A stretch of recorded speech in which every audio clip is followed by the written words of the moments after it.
wheelchair, I stole it, but, Clean them boots. How's it going, my man?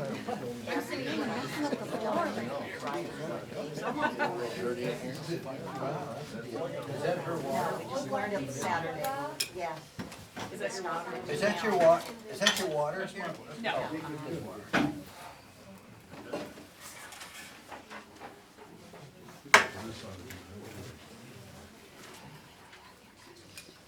Sorry?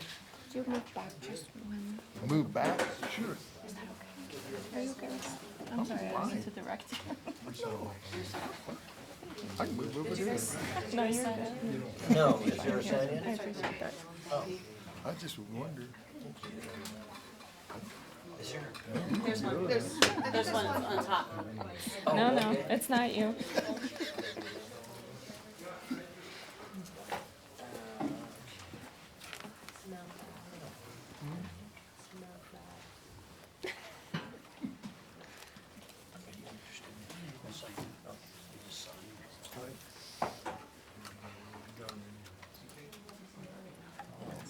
So how are you? Glad to see you. Good. I think we finally got the water fixed. We'll see, Huh? we'll see. If they shut that valve off, I think it's dynamite.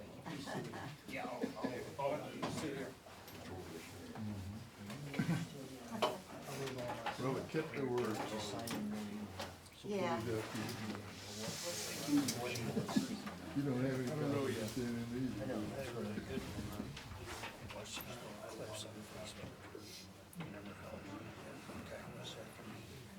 Sage has Face the podium. Yes. No applause. This Huh? guy speaking. He said very straight. I don't know if there's more. Supreme Court ruling. This is what the Supreme Court said, so don't. I'll bring this meeting back to order. It is 6:22. That guy, which I thought Recording in should have progress. been done to that guy, that was like. We've exited executive session. We have, the next thing on our agenda is meeting minutes. We have the minutes from February 22, recommendation to approve the action minutes as presented. Mr. Chair, actually, the next item is agenda additions, deletions, or corrections, so if you want to change the order, or if there's anything you want to add or delete from the agenda. Okay. Yeah, so after talking to John, we've talked about moving the election of the officers till after the business we have. We recognize and we apologize for the time that we've had our applicants, Mr. John Gray, no relation, let that be known. So we want to move forward with that, so we're going to move as the vice chair that has stepped up into chair, I will be acting as chair for this public hearing. We'll be doing our election of officers after that. With that being said, we have minutes to accept. I'd entertain a motion to accept the minutes from February 22, if anyone has read those. I'll move we accept the minutes of March 8th, 2023. A motion, is there a second? I'll second. There's a second, is there any discussion on the minutes? Seeing none, all those in favor, please say aye. Aye. All those opposed, say nay. Motion passes. The next piece of our agenda is the public hearing of PLN 2022-024. So I will do that presentation, Mr. Chair. Is everybody signed in for the public hearing, which is to talk? If somebody wants to speak on this item, we'd like you to sign in, if you haven't already. If not, then-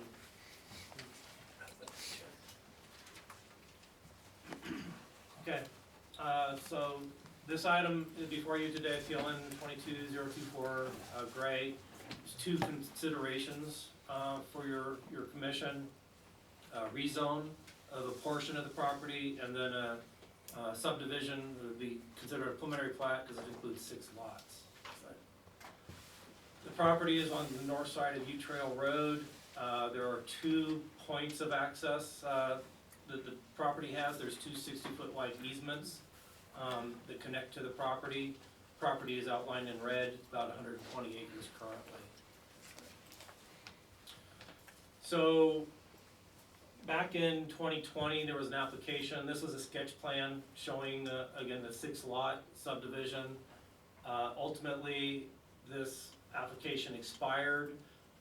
The applicant did move forward with a boundary line adjustment. I'm gonna go to the next slide. You can see kind of in the red areas on the left-hand side of the property, and then down on the lower part, there's a triangular piece. There's a boundary line adjustment that added those areas to the neighboring properties.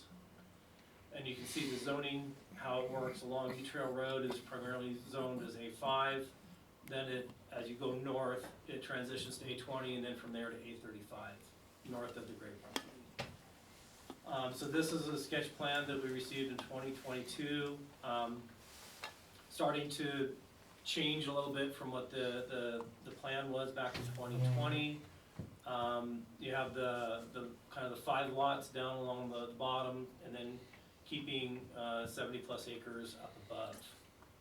You can see the light blue dash lines. There's a number of drainage areas that go through the property.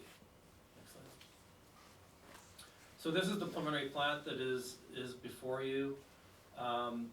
The applicant is proposing to do this in 2 phases, where phase 1 would be lot 1, which is the lot highlighted in red. And at that point, then lot 2 would be the remaining, the purple part.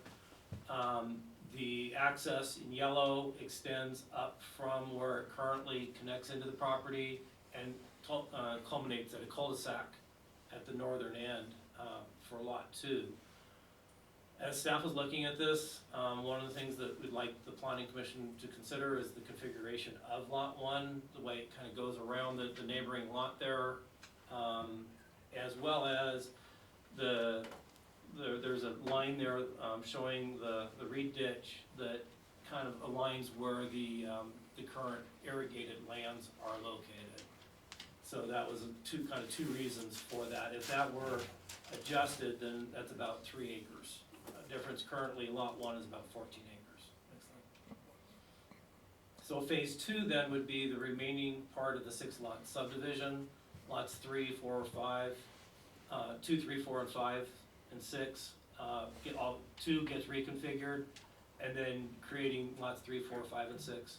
At that point, a secondary access using the other easement would be created as an emergency access. That's the other yellow access that's shown on there. Next slide. So for the rezoning, the land use code has certain criteria for considering a rezone. One is for resource protection, significant natural resources, and to avoid hazards like fire and flood. Also, consistency with the master plan. The master plan land use identifies as intermixed rural communities and agriculture, so it's rural, residential, and agriculture. And that there are adequate public facilities, access, water, that type of thing. And then making additional findings, you have to find one of 3 criteria. The plan implementation, it implements the land use code, character of the area, or the increase of land inventory is needed for additional housing, need the additional residential lots, that type of thing. Next slide. So this is a wildfire risk map that was prepared by the county's GIS. It's actually lower risk on the upper part of the property, low risk down in the lower part where the lots would be created, which is similar to the lots that are along U Trail Road. Next slide. Also, again, looking at the significant natural resources, we looked at wildlife, critical habitat. You don't see any lines on here because there is no critical habitat on this property. There is obviously migration for deer and elk and that type of thing, but not when it comes to critical habitat for endangered species and that type of thing.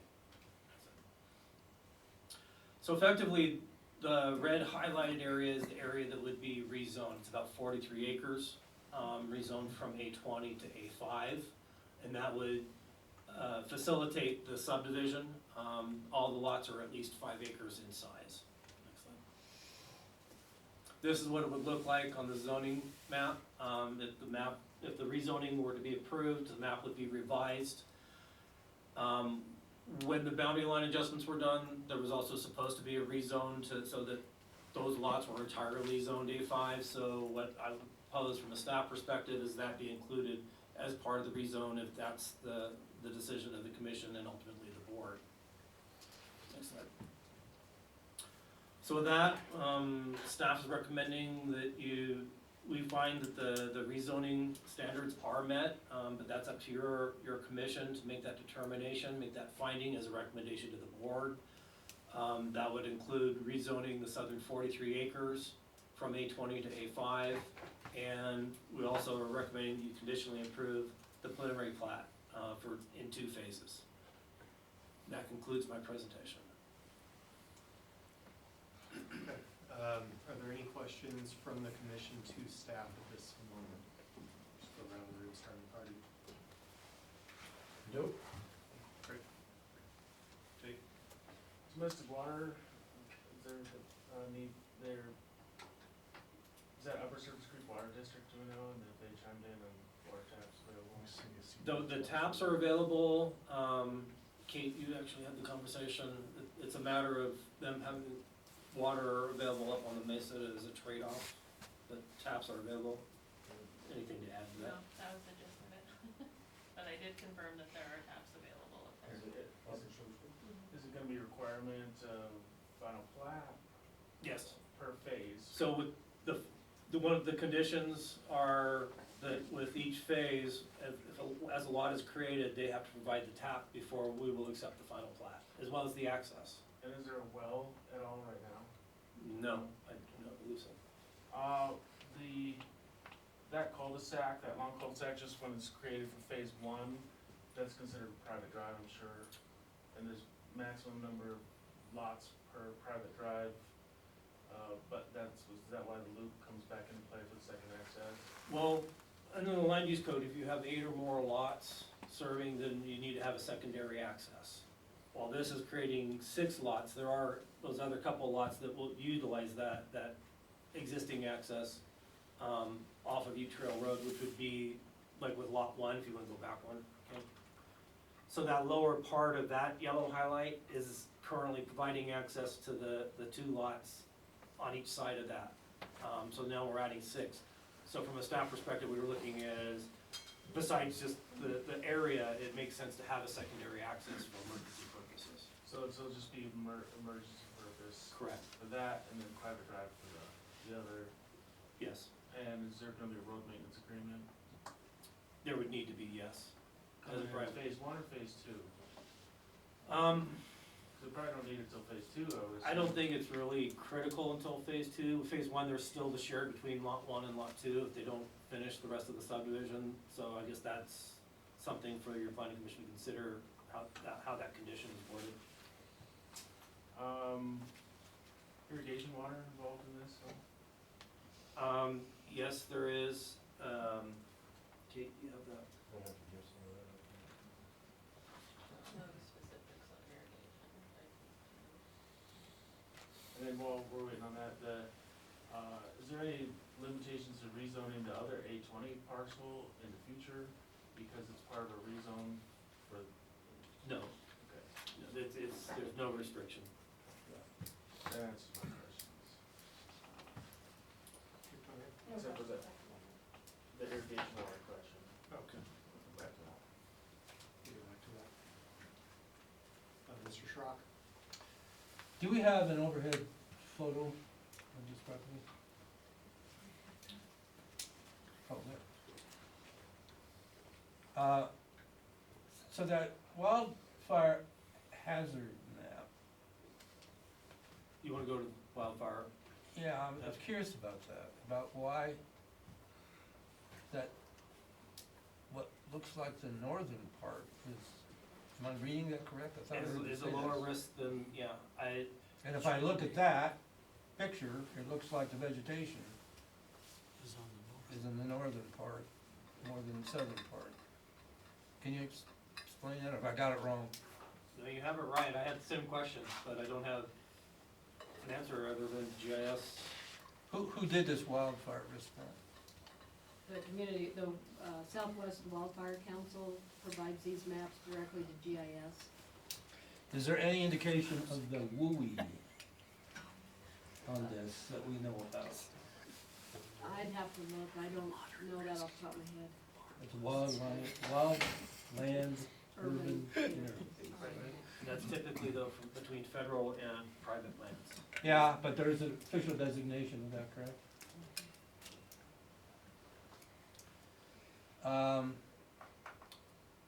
Yeah, we once had somebody from Cedar Ridge, one of their former mayors at one of our meetings, say that the fire ever broke out in that country and with the right wind, it would go all the way to Glenwood. And so, the fire hazards in that Cedar Ridge country, north of Cedar Ridge, is a real issue, it seems to me.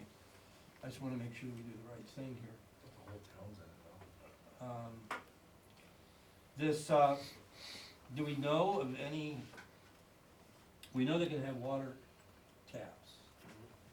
Can they have fire hydrants? Is the capacity of the delivery lines? Yes, there Such is, that actually, they there is a water line, there's an easement that runs through the property, and that is a 6-inch line that could, support a fire hydrant. We have not received comments back from the fire department yet. And does the proposal include that from the applicant or not? We have not received comments from the fire department, so we look to the fire department to make that recommendation of whether or not a fire hydrant is needed here. You know when that closes or not? I do not. No. There, you say there is one around there somewhere? I can pull up a map if you Okay. give me a minute. And as she's doing that, I'm just looking at this, what's apparently the secondary access. And on the sketch plan, preliminary plat, it's called a, fire access easement. And that easement extends down from the proposed development into the property of Mr. Herrera, Steve Herrera. And it looks like it already exists on his property. Is that, am I concluding that correctly? Since his property is not part of this application. Those easements are actually part of the Timberline Park parcel. So they're in place already on Yes, Mr. Herrera's property? that's correct. Okay. As I look at that overhead photo, I sure don't see any sort of thing that looked like an access through Mr. Herrera's property. When I did it under Google Maps, I tried to look at it pretty closely. So it's there, it's platted, but in reality, it's not in use. Maybe somebody will be able to tell us about that in the audience, but it sure doesn't look like it's there, is what I'm saying. Correct. As far as where the emergency access is, no, it has not been developed at this point. That's my understanding, Mr. Gray could probably explain that. And he could explain how it will be developed, okay.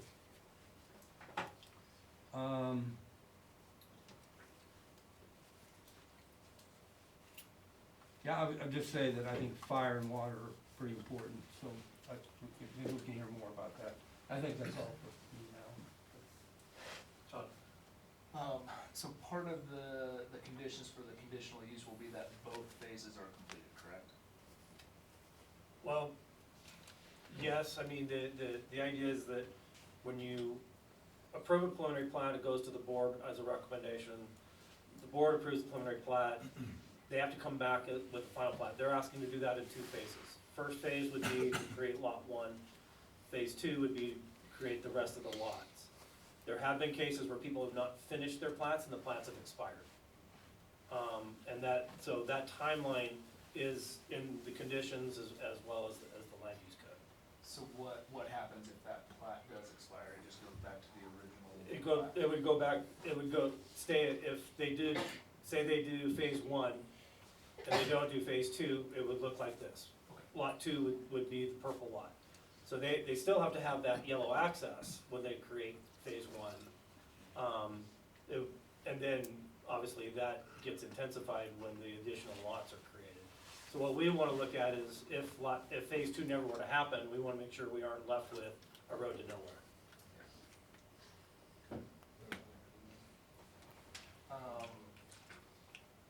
Is there anything in the land use code that designates how irrigation shares for this overall property are distributed amongst the acreage as it's split among the lots? Or do those shares stay with the property? No, the way the land use code is what, we just wanna know what they're doing, we don't dictate how they want to split the irrigation shares. And the condition includes an irrigation plan. If they're splitting shares, make sure there's access to head gates, access to ditches for maintenance purposes, that type of thing. Cause it seems that we would want to, make sure that there's some form of system that ensures that irrigation can continue for all of these landowners. Right, especially with all the different, It's needed Well, water though. yeah, It's but he not doesn't that- have to divide it to all landowners. They can sell that water. He can stay with the land, or he can put it all to one lot. But we just have to get an irrigation plan. So is that just different in Cedar Edge? Cause I know there's parts where you cannot sell water from your. That's all we do on that, it's all like, not really exciting, you know, you can put all the water out there. We should hear from the applicant. maybe. Yeah. No further questions? Matt? Well, sounds okay to me.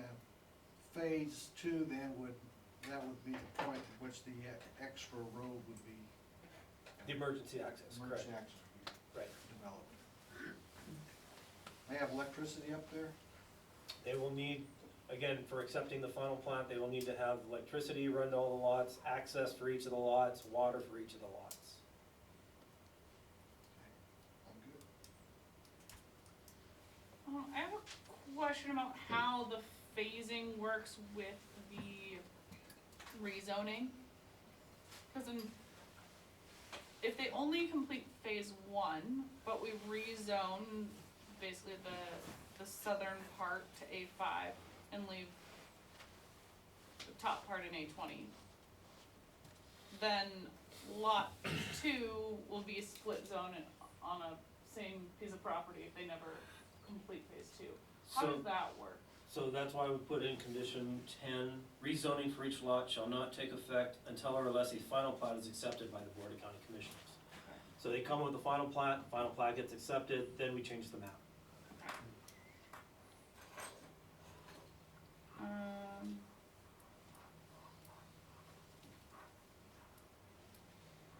Okay, I think that's my only question. Yeah, wait to hear from the applicant. I've got some questions about irrigation water as well and distribution of that, if they're gonna allocate it into any lots, some of the access, about what's recorded and what's not recorded. I go to the maps and I'm quite sure what is recorded as far as an access easement, but I'm gonna wait for the applicant to make a presentation. Before we do we have an update on either fire hydrant map or irrigation? So according to the application, and we do have that as part of our application, it says is irrigation water currently available and or used on this site? And the applicant checked no, so I think it would be best answered by them what the irrigation status is. As far as the fire hydrants, based on our GIS mapping,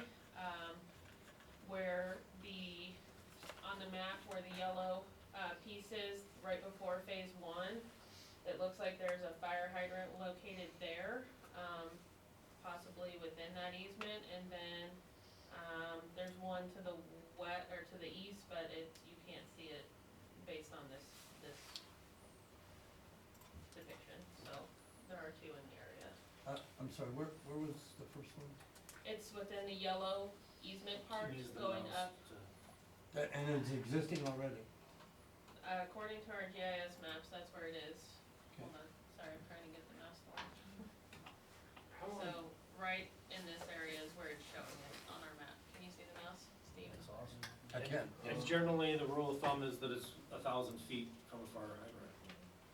how long is that cul-de-sac all the way up to the, It's right around 1,000 feet, I believe. The whole thing? Yes. Okay. okay. Okay. time, I'd like to address Mr. Gray. If you have any context for us or anything you'd like to answer, before we ask questions of you, I'd ask you to speak now. Is Mr. Gray here? Is anyone Is he representing? online? I saw him online, but I didn't. Oh, shoot, I forgot about Cindy. Cindy, before we go to Mr. Gray, Cindy, do you have any questions of staff? I'm so sorry. No, not at this time. I'm getting my questions answered. Thank you very much, Chair. Thank you. Is that a water line running right through the property there? Yes. Is it Cedar Ridge? Cedar Ridge and Upper Surface Creek share the same easement on it. Is that their main delivery line? That's your main line. It does not look like he is online. Okay, So we can't get any questions answers about irrigation or? we can go to, what I would suggest is we hear from the public, and then we may have a pretty quick determination to maybe wait to hear from the applicant. Depending on how the work is.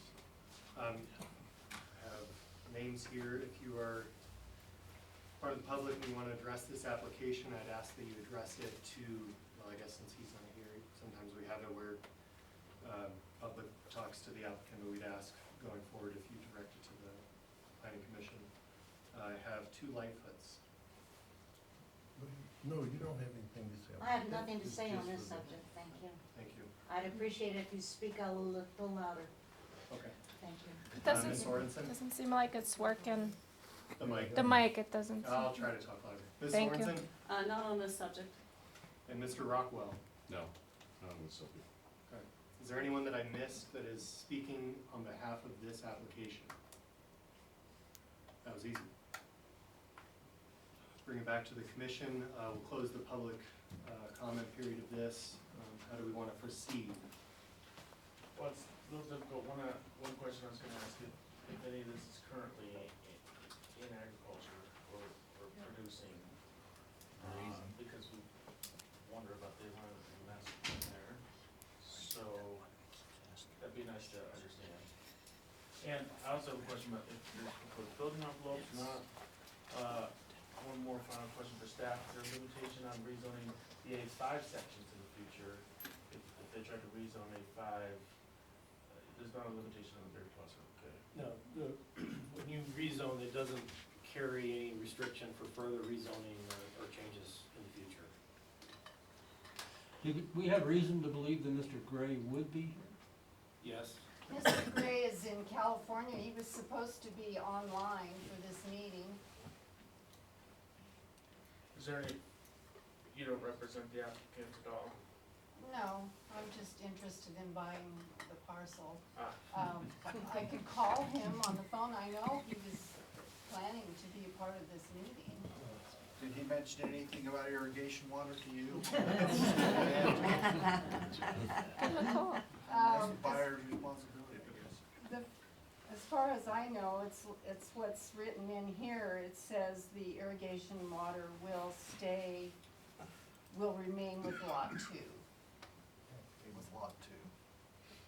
Does say- You don't keep taking your car. I don't want any.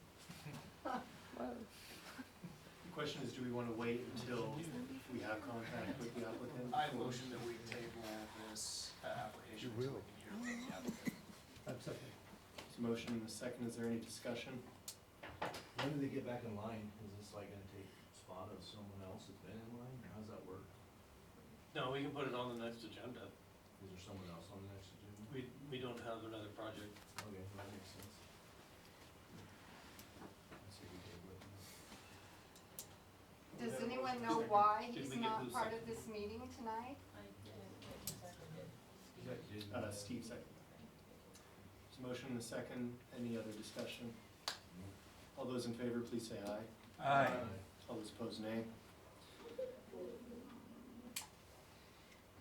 Is that you, Cindy? Okay. So, where are we going from here, Carl?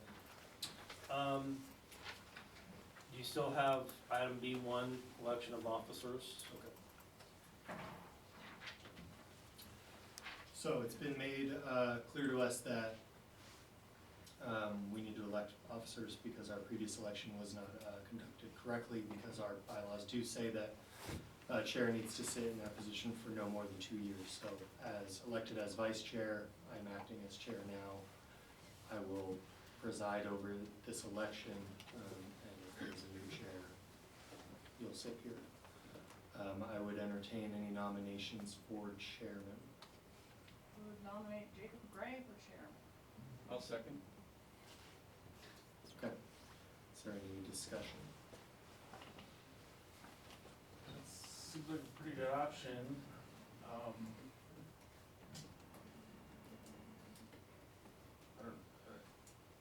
don't know if it changes the vice chair or not, but I don't think it should. You nominated, you seconded it, yeah? I can't understand what you're saying. Could you speak up, please? I didn't say much. Well, I'd still like to hear what you said. I said we should, it sounds like a good idea. Okay. But we still have to elect a vice chairman. If Jacob is elected as chair, then the vice chair position would become vacant, and then you could fill that, yes. Are there any other nominations for chair?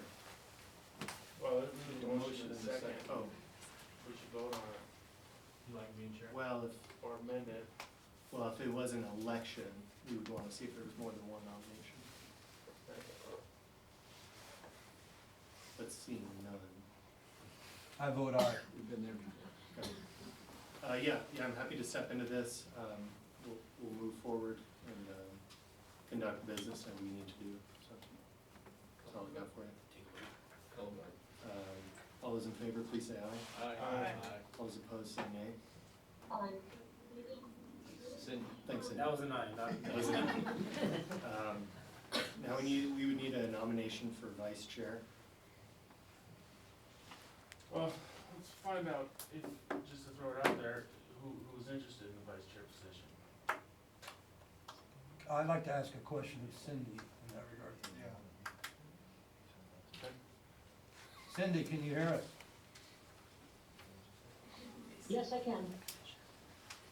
We're discussing the vice chairmanship. I've made my views known quite often about the divided nature of that by districts. My question for you is, would you have an interest in serving as vice chair? I do not, but I would have a motion of, selecting somebody or offering that position to somebody. Who would that be? I would like to see Kate Darlington be our vice chair, please, as a motion. Motion on the floor, is there a second? I'll second it. I'll second. We should. Are there any other nominations for vice chair? I would nominate Tom Kay as vice chair.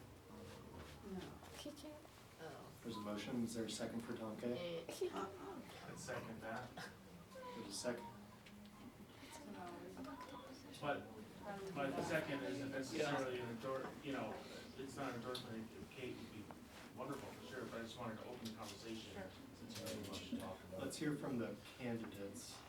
Make it this way. I would be happy to serve as vice chair, if y'all want me. Yeah.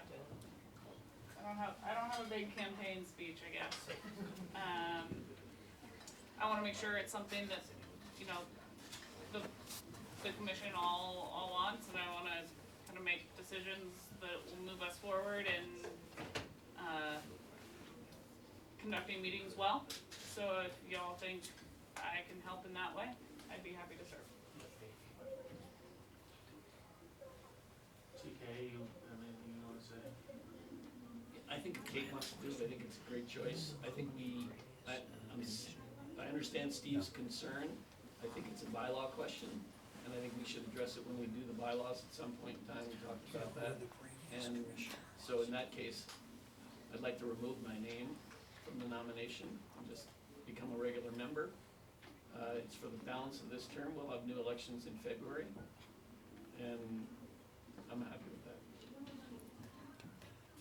Is the board okay with that? Whoever nominated Tom Kay, you okay with him withdrawing his name in the second? For sure. Okay.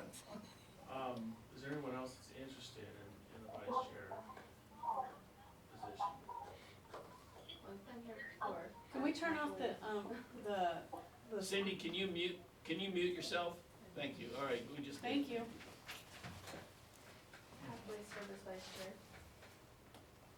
What'd you say? I didn't hear you. She'd be happy to serve as vice chair, which would be, we'd need a motion in a second.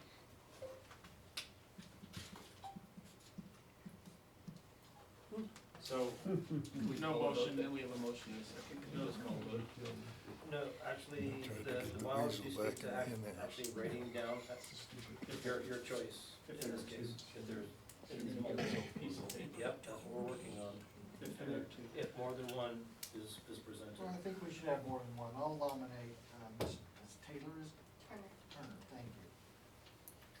So do we need an official motion in second for the, to put someone in contention? I'd second. Okay. Just so we get to write names on a piece of paper. Sure. You'll need to make an exception for You'll Cindy. need to being call on Zoom. Cindy or somebody. She added to chat or something. So, Jacob, as a citizen, I'd like to know, when do we get to speak on what's happening here? Don't know if that's gonna happen tonight When Okay. could we? When will it happen? regarding this election. Regarding the bylaws and what's happening in representation of the citizens of unincorporated Delta County? Maybe we ought to. When the bylaws are on the agenda, it will be. Yeah, we'll be talking about bylaws now. Cindy, Cindy's number done. It's right on that white paper. Yeah. Looking at our game. Just for clarification, we're writing our choice Yeah. Your between choice both candidates. between This is your Kate or ballot. Victoria, write one name on each piece of paper Vice chair. for vice chair. And then you. No, we do, we don't need your name on it. We do not need your name on it. You each have one piece of paper, one vote. So then can I pick the name? Absolutely. Yeah. That one goes- You can do it after we tally them up. So it's too guilty. Mind you, our game movie, that's the way we do it. So they looked at this club. Okay, Barton, okay. Cindy, I did send you a text. Since we were voting by write-in. I would ask if you.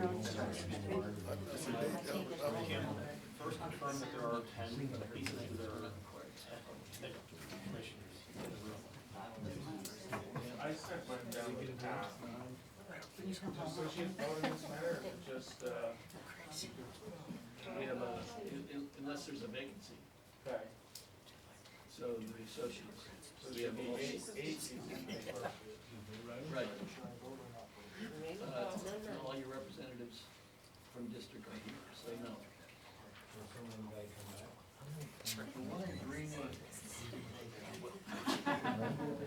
Well, let's just tally it up and see what happens.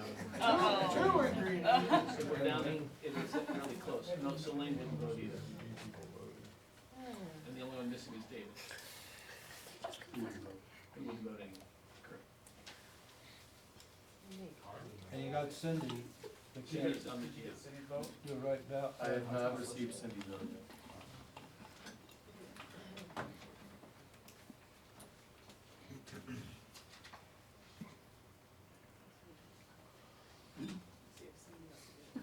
Are you nervous?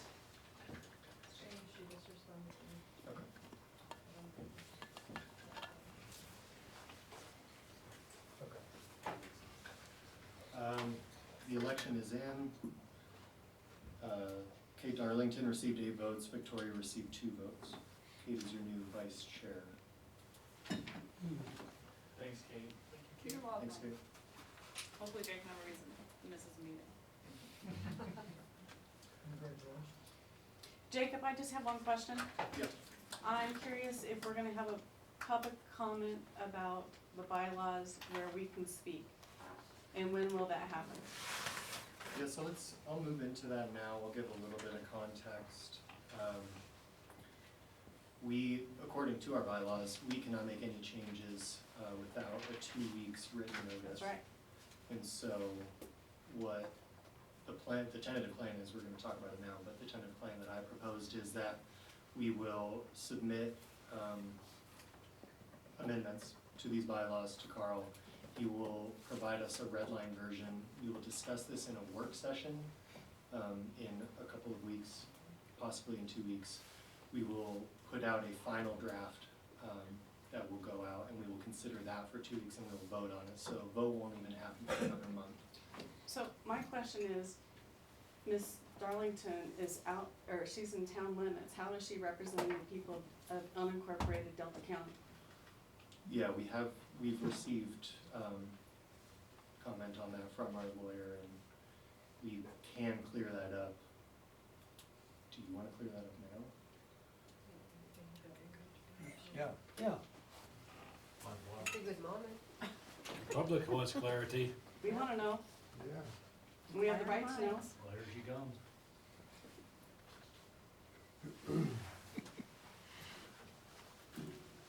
Okay, so the county attorney weighed in last week, or when we met, and we, and then again, this was part of the executive session. And this again is based on statute. So it says, CRS 30-28-103 addresses the membership requirements of PC members. It states each such members of the commission shall be resident of the county. In resolution number 2018 R-025, the BOCC directed the PC to ensure that such laws adopted are consistent with 30-28-103.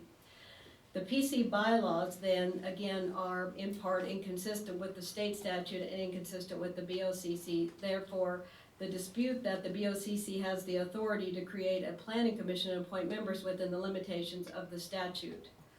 Basically, the PC has no authority to adopt bylaws in conflict with the state statute and the BOCC direction. So with the CRS 30-28103 then, the bylaws cannot restrict where the representation. And the statute clearly says that it, from the county. It doesn't say unincorporated, it doesn't say not municipality. So this is direction from the county attorney, and this is what was presented in the executive session. So as a citizen of unincorporated Delta County, I think that this board should be representing the people of unincorporated Delta County. Thank you. Yeah, thank you. We'll have your comments when we have language to discuss. So, Can I also make a comment? I'd really rather not. Just do it. But it's about the resolution that you're quoting. Yeah, Thank you, Bree. Okay. So section 6 of that resolution states that the BOCC directs the Planning Commission to adopt any rules it deems necessary to conduct its meetings and to seek advice of the county attorney and community development director to ensure such policies are consistent with 30-28-103 CRS and the Colorado Open Meeting Law, Colorado Open Record Act, and best management practices for open and transparent government. And that resolution was enacted in December 3rd, 2018. Yes. The section 1.1 of the Delta County Planning Commission bylaws adopted on February 1st, 2019, which is 3 months, more or less, afterwards, states that the Delta County Planning Commission is authorized to adopt rules and regulations governing its procedure pursuant to 30-28-104 CRS as amended. These policies and procedures shall constitute compliance with the provision. Section 5.1 of the same bylaws says, in accordance with CRS 30-28-103, subsection 1, the board have established that the commission will be comprised of 9 regular members who reside in unincorporated areas of the Delta County. Thank you. Closing public comment. next thing on our agenda? The department report. Does anybody else wanna say anything? I agree. No, No, they closed it. Exactly. The chat also They don't was saying understand. they closed it, So, it's a violated. few things for the department report, Mr. Chair. First of all, yesterday, yesterday, the board adopted a solar moratorium, so it basically extended, there was previously a 6-month moratorium until the land use code was adopted, that 6-month expired. The board has adopted a moratorium for an additional 6 months, or until the land use code has standards relative to renewable energy facilities. So that would effectively go through September of 2023. That's for commercial only, it does not affect personal, private solar. Also, the board awarded a contract for housing strategy, comprehensive housing strategy, to Contour Design Collective. They're out of Minturn, Colorado. And so we will be working with them as far as getting under contract, and after that, it's about, it's a few months until that would be completed. The idea there is that it's looking at locations for affordable housing, what would be suitable within Delta County, and then some policies that effectively could go into the master plan if the planning commission so decides to build that into your master plan. Finally, the board. Can I ask a question about that study? Okay. Do we have any role in that study in terms of The working with a contractor or? The consultant will be meeting with public entities as well as I'll just go through the tasks real quick. Task 1 is they'll review background information, data, policy, and plans. That includes a preliminary needs analysis that was prepared for Delta County by the Housing Authority. The community meetings that were held by HOOD, that group, as well as there's a capstone student that is currently doing some mapping based on infrastructure and things like that, that will help inform that strategy.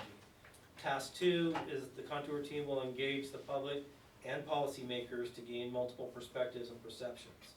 So there's kind of two things there. The capstone student will be giving a presentation, and I think it's in May, if I remember right. So the idea is to have this consultant on board, planning commission, the board would hear the results from the capstone student, and then this contractor would build from there. Yeah, I would point out here, however that works, I'm okay with, but, you know, we did, however many years ago, the planning commission, pass a resolution prioritizing affordable housing in Delta County and urging the county commissioners to take a look at every opportunity to look at county land, look at other kinds of things that could help support affordable housing. So we took that action independently of anybody. I would just hope that at some point the county commissioners would understand that we have had a long-standing interest in that as a body, and that we would maybe be consulted on how this study proceeds. Okay.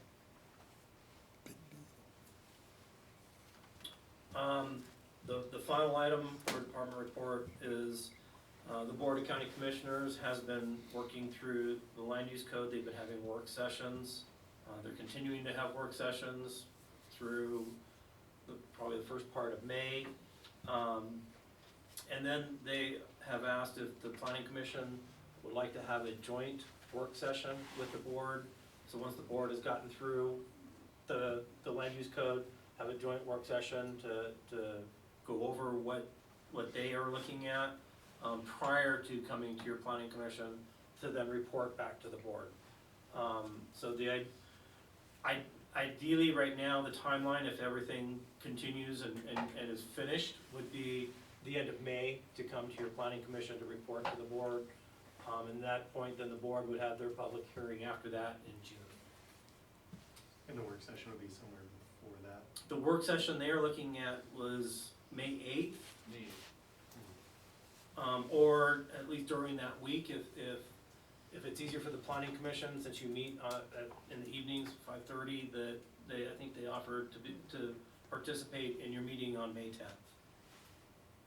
Is that right? So if, maybe if, commissioners, if you look at your calendars, if that would be Monday, May 8th from 9 to 11 works, or if you prefer to have that as a joint meeting at your regular meeting of May 10th. Probably easier to do it during the 10th. We're already planning to be here. Can't hear you, Jacob. We'll likely have it on the 10th of May. Unless anybody else wants to come in here on a Monday morning. I would prefer the 10th. Yeah. Okay. So hopefully we can just, We'll report that back to the board. yeah. That concludes my department report. Okay, I have E, commissioner comments, requests, and referrals.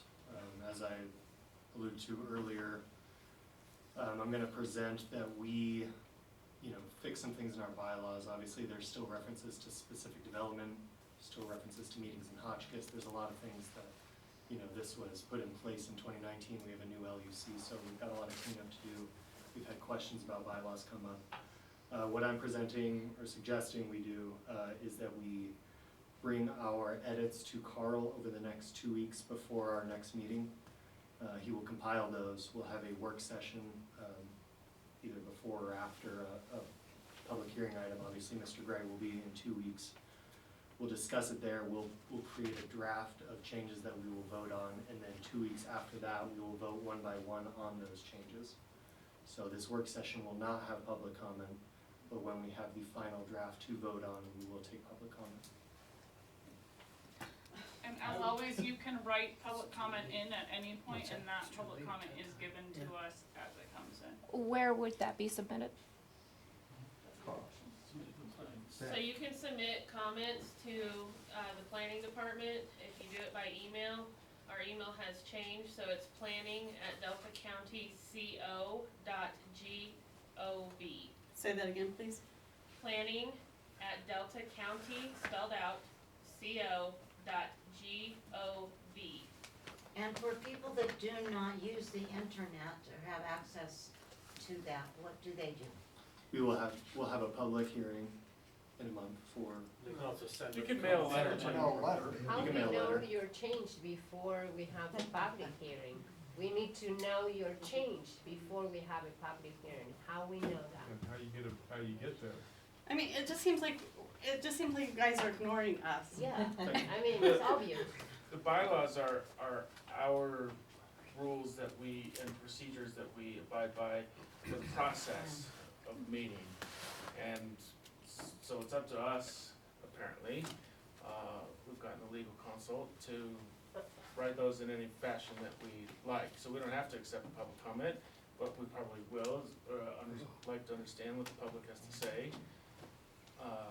I mean, you represent us, how you don't take public comment? We are going above and beyond what we're required to do. Yeah. Thank you. And the issue of membership, Steve. just a minute, because it wasn't said. We Steve, don't appoint Steve, you people. need to get permission through the chair to have the floor to speak. Really? I thought it was open comments from commission members. Direct him here. I apologize for stepping on That's okay. Direct him here.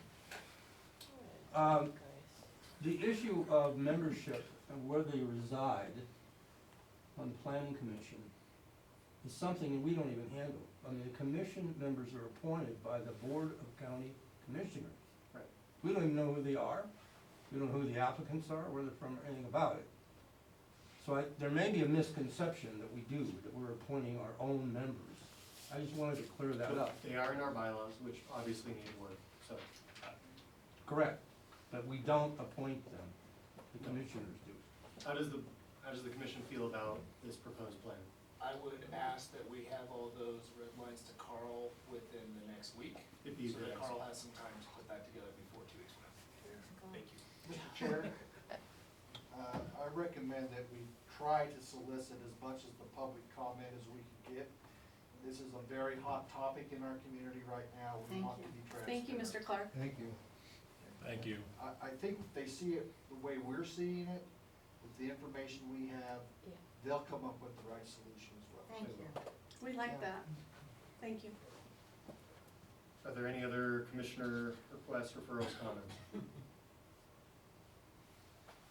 Seeing none, I will adjourn the meeting.